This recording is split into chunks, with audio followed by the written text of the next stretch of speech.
Hello, welcome to the New View from the Pew. I am your host, Inetta Fulton, and today we have a very special guest.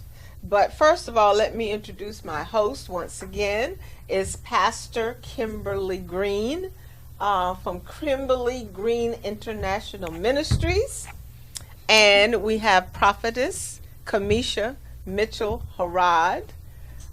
She is from Columbia, South Carolina.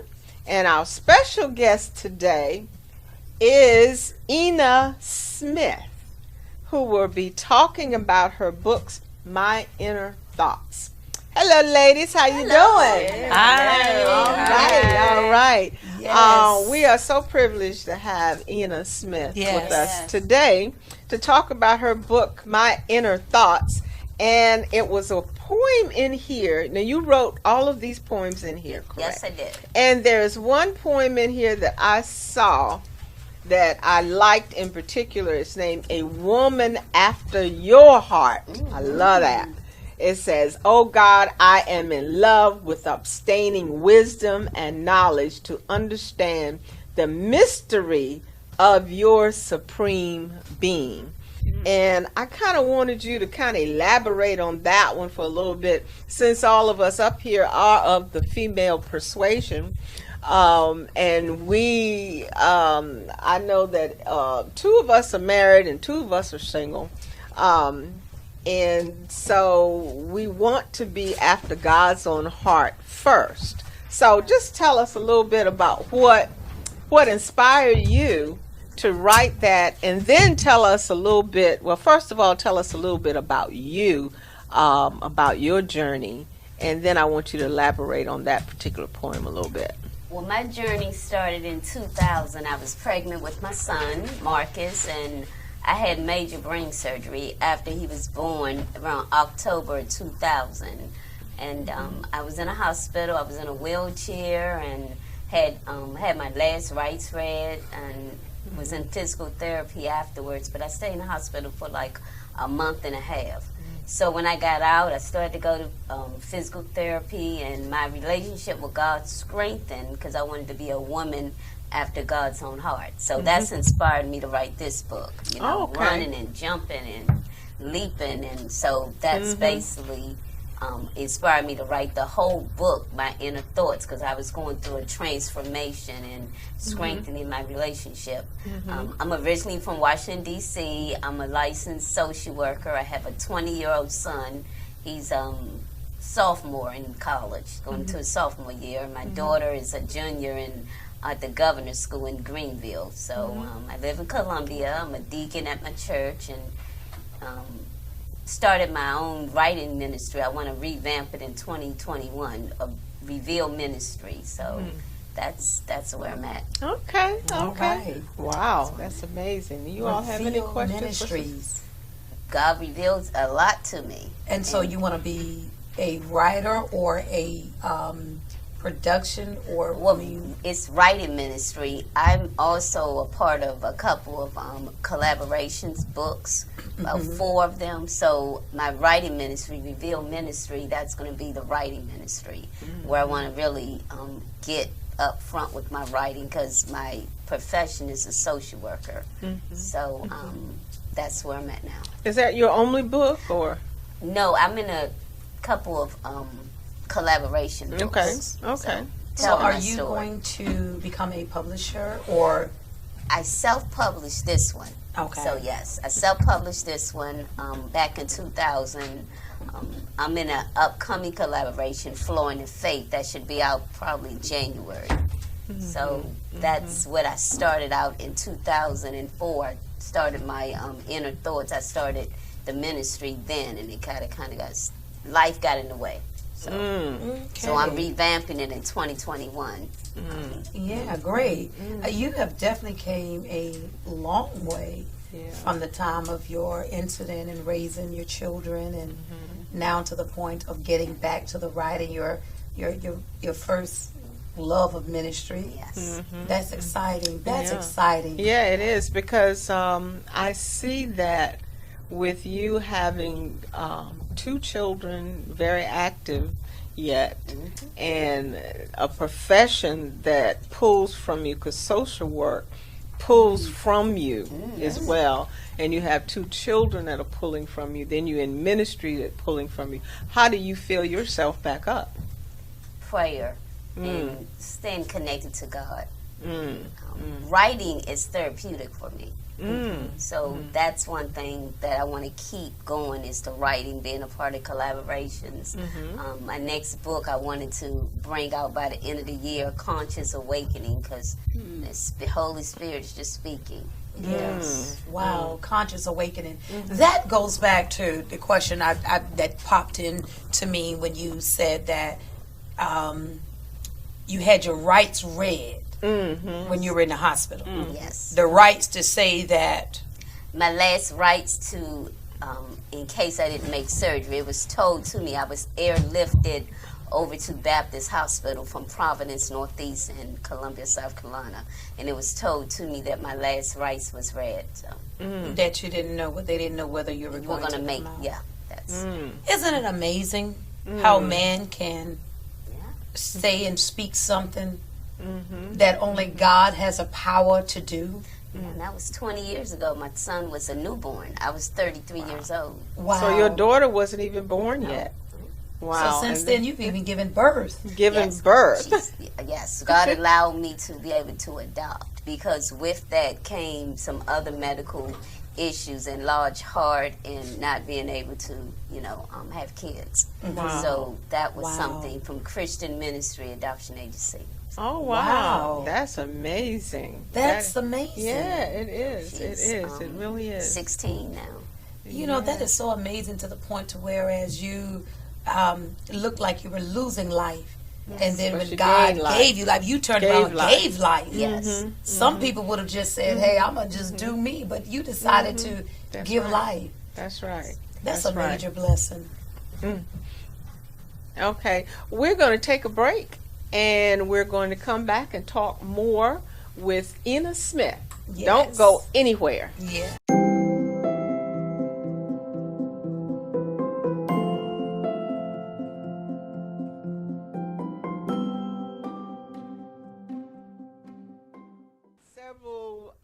Several pictures, several abstract, and that's what I used to do. I've done several abstract, and they're just waiting. I'm a member now of Savannah Art Association, so they're waiting for me to bring some of my paintings there.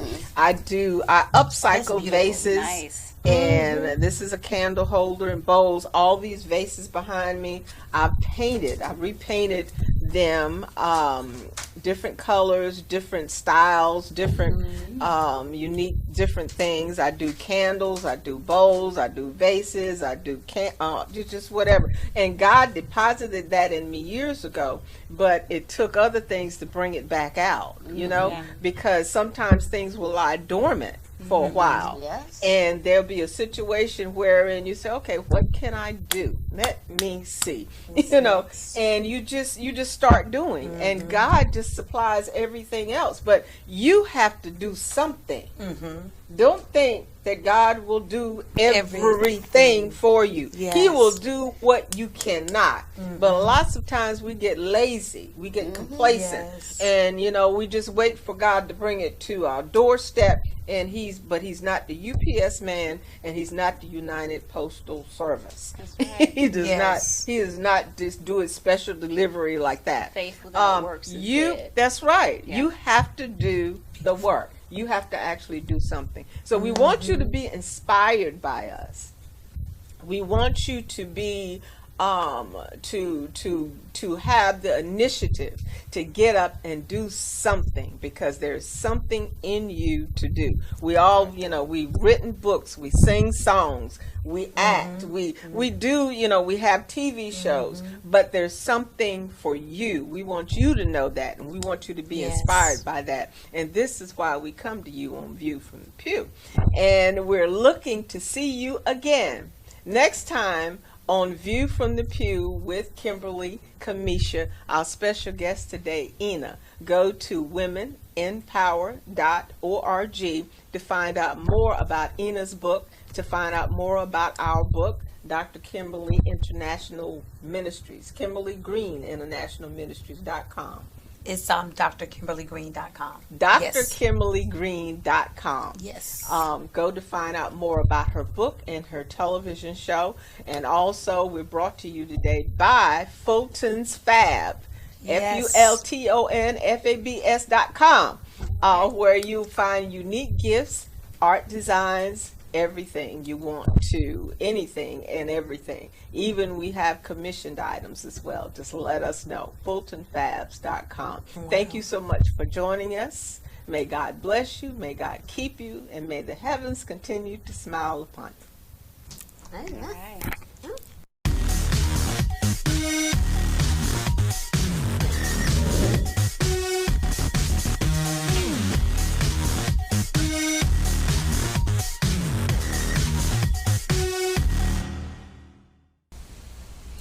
Hello and welcome to Inetta and Friends, View from the Pew.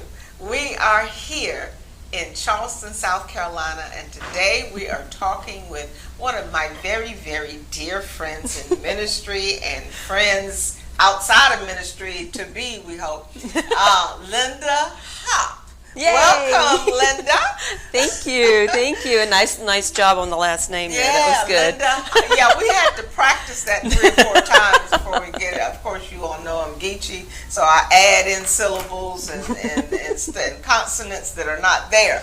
But we're so glad to have Linda with us today, and she is in ministry. So today we're going to talk a little bit about the difficulties of women in ministries, and some of the things, some of the downfalls, and some of the positive things about women working in ministry, trying to better the kingdom. And that's all we're trying to do, is better the kingdom. So welcome, Linda. Hi, thanks for having me on. Yes. Now, you are a very beautiful woman.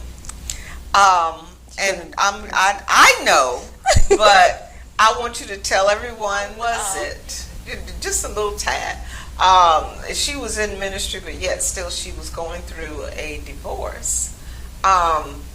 So what brought you through it? Because to look at you now, I mean, it's like, you're always bubbly, you're always in a very good mood, that kind of thing. So tell us what. We know God has, he's, absolutely. But personally, what? Well, I met my ex-husband, and we hit it off pretty much right away. And he was ex-Navy, or soon to be ex-Navy, and I'm an Air Force brat. So, but everything was going great, and then I got my calling to go into the ministry. And it was when we were attending a church downtown in Charleston. It was Trinity, United Methodist Church. I love the church. And I got my calling, and I told him about it, and he wasn't real acceptant of it at that point. But then I told him, he felt like he had been called in the ministry as well. So I was thinking, hey, this is great. We can be a couple. Boom, we got it. Right. And he was going to start going through what they have as a pastor's school. And I said, yeah, let's do this, So I signed up, and Pastor Anderson said, let's do it. You do a lot in the church, and I think you're called. Let's go with it. And I said, okay. And it was kind of like at that point where the tear started, because he was the kind that would say, yeah, I'm going to do this, and never follow through. That's not me. You say you want me to do something, and I'm all the way to the end, okay? That's right. I'm going to do it. My brain can go from 0 to 60 in half a second. Yes. Okay. Yes. I'm there with you. It was funny because I get to talk to people, and I'll start a sentence in the middle, and they're looking at me like, right. I didn't tell you the first part, did I? I forgot. Sorry. Right. But anyway, we had that divide going on, and eventually it was just too big. And he was always at work because that was his escape. He wanted to stay at work, and none wanted to come home, and we had to have a daughter together. And it was hard because at that point, I know I was called. Right. God told me Isaiah 51, Yes. go, I'm sending you out. Mm-hmm. And Isaiah says, who will you send? Will you send me? Am I? Right. That was me, sitting in the balcony crying, trying to sing the song. And, so I'm not one that backs down from a challenge. Right. I probably should back down from a few of them. But we ended up, after 11 years, we called it quits. Right. And just went on about my business. And I stayed in the ministry. I stepped out of the United Methodist ministry, as I had told you before, because I was told I had to have a degree, which was fine because I wanted to get one. But I went into the psychology aspect of things because you have to know how to talk to people and understand their little nuances. Mentally, right? Yeah. And this gentleman told me I needed a degree in business, and I didn't know how the church became a business. If somebody can explain that to me, okay. Yeah, but that's so much what they say. Yes. But I stepped away for a little while. Yeah. And finished my degree. Uh-huh. Side note, I graduated with honors, which was like, oh, really? Okay. Check your numbers. I can see that, though. I can see that. So, it's been a road. I met a pastor actually working for WLCN TV when they were still in Somerville, and he asked me if I would come on board as his counselor. Right. So I did. I came on board as his counselor, and then eventually, a couple of years later, he moved me into the associate pastor's position. Oh, yes. Which was really nice, and I had a good time with that, but I have discovered in the last several years that I'm not really a pastor. I'm more of the evangelist, and just like we talked a few minutes ago, I got the prophet aspect of things because I guess just the way that I talk and the way that I look at life, it's a little bit different than what a pastor would look at life. That's I mean, you can see a field that doesn't have any flowers in it, and somebody will say, well, it's just dry dirt.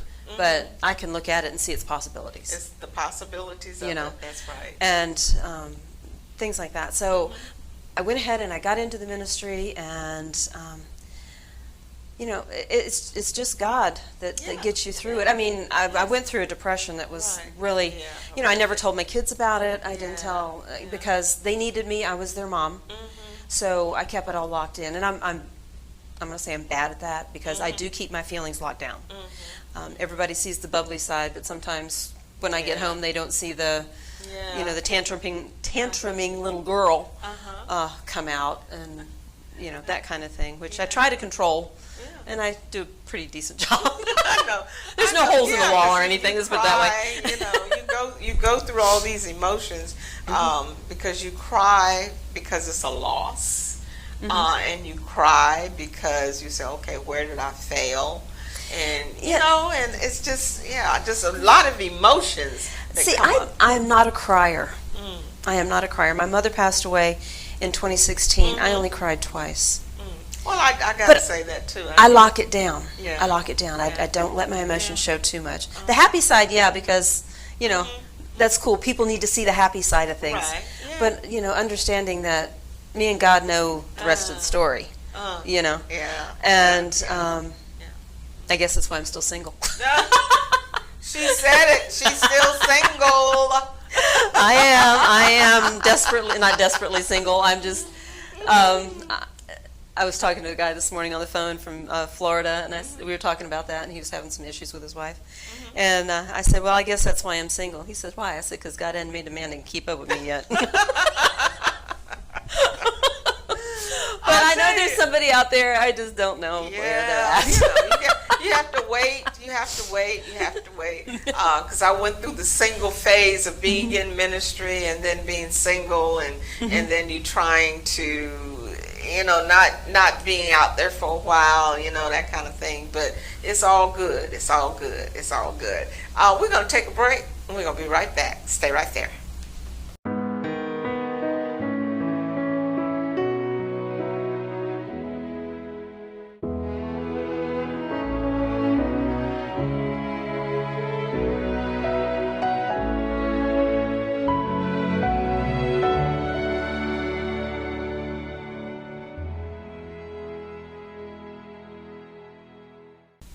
And welcome back to Inetta and Friends. We are here today talking with Linda Haupt. We're in Charleston, South Kakalaki, and we are discussing women in ministry, some of the positive things and some of the negative things about women, about us, about how we struggle, and different things that we go through anytime we're trying to build the kingdom. So Linda, before we break, we were talking about divorce, how hard it is, emotions up and down.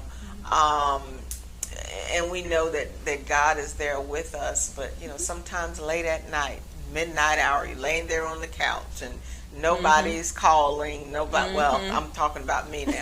Nobody's calling. You don't. You feel like you're by yourself. You feel like you're depressed, and you try not to let your emotions show or get in the way of what you're trying to portray in your ministry. What was the hardest thing for you? The hardest while thing you for were me. going through all of this, what was the hardest thing? Well, or were there anything that I was was hard? I was just thinking about that. I didn't have time to have anything to be too hard because, one, I had 2 children at home, and I'm raising one. There's 11 years between my kids, so I had a built-in babysitter when I started the second one. Yeah. And but the kids were home. I was in school. I was working. It was a constant Doing ball something all was the rolling time. all the time. Right. So I really didn't have a chance to stop and go, oh, maybe I am depressed. Though there were times when I would be driving down the road or something, and what would it feel like to drive into that tree? What would it feel like to walk into that lake and just be done? But I never did it. Right. It was a thought. It was Yeah. a real quick thought process. Yeah. But God always had a hold of me. Yes. God always had a hold of me, because if that would happen, then I would go right back to, I got my kids. I got my mom. I got my brother. That kind of thing. So, boy, that really sounded southern, didn't it? Brother. Yeah. Sorry. No. But I didn't I think that's why I like to stay busy, because a lot of times I don't have to stop and think about me. I know what I need. God will supply, and I'll keep on going. I'm one of those that has a hard time saying no to stuff. Right. I really need to know how to say no to stuff. Right. But I don't. Yeah. That's something I had to learn, how to say no. Because if people know that you'll do it, or they know you have the capabilities of doing it, they'll always at the worst times try to solicit your help. But yeah, we have to learn, and we as women, because we wear so many other hats as well. Fortunately or unfortunately, like you, my children weren't home; they were grown when I went through my divorce. But I was still doing ministry. I was still doing someone else's ministry, but ministry nonetheless. So I really didn't have a whole lot of time to think about things, but it's okay. It's all right. Now, we were talking about that and what brought us through. Now, you showed me this morning. I did. And I want you to read that and just give us a brief take on, because this is so powerful, so powerful. This is perfect to close the show out with. Perfect. Can I just say one thing real quick go before ahead. that? Whatever you're doing, do it for God. Whatever you're doing, definitely be positive, thinking forward in what you're doing, because God is right there with you. And the more positives you put into your body, the more positives you hear, the more positive is going to come out of you. God's got to work for you guys. Just stay the course, but be positive. We got 1 mouth and 2 ears and 2 eyes. We see twice, hear twice, talk less. But that's a testimony in itself. I found this on Facebook, and it was funny because Inetta was shooting another show earlier, and I just happened to be on Facebook. Don't tell my boss. And I found this, and it really touched my heart because it's so true. And it's just a little poem, and it says, "Don't break a bird's wing, then tell it to fly." Don't break a heart, then tell it to love. Don't break a soul and tell it to be happy. Don't see the worst in people and expect them to see the best in you. Don't judge people and expect them to stand by your side. Don't play with fire and expect to stay perfectly safe. Life is about giving and taking. You can't expect to give bad and receive good, and you can't expect to give good and receive bad. Wow. It's so powerful. Powerful. That's so powerful. It's so powerful. That's so powerful. That is, don't break a bird's wing and then tell it to fly. Exactly. Please. That just went, that went all the way through me. It really did, because so many times people will do that, especially things that you go through. People will judge you. They'll, harshly, very harshly, especially if you're a woman in ministry. I want you to give your ministry and your ministry's website, and also know that you can find that stuff on all of her information on our website as well. So give them your website address. I tried to keep it really simple. Okay, my website is lindahauptministries.org. My email is lindahauptministries@gmail.com, and my Facebook page is Linda Haupt Ministries. I studied accounting for just a little bit, and there's an expression called KISS, keep it simple, stupid. Keep it simple. Okay. Amen. Well, thank you so much, Linda, for joining us today. Thank you. And all of that information can be found on our website at womeninpower.org. Womeninpower.org. We thank you so much for joining us today, talking with Linda of Linda Haupt Ministries, Haupt. Yay! And join us next week for another episode of Inetta and Friends, same station, same time.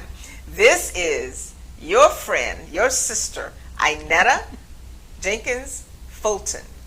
May God keep you, may He bless you, and may the heavens continue to smile upon you.